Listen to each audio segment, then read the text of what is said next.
పెట్టు ఉంచాలి ఒక నిమిషం.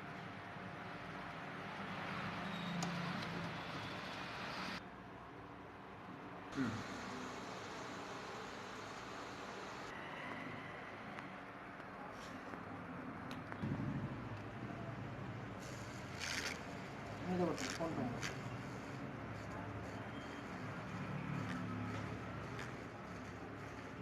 ఎక్కడ పెట్టలేదు మళ్ళీ పెట్టు.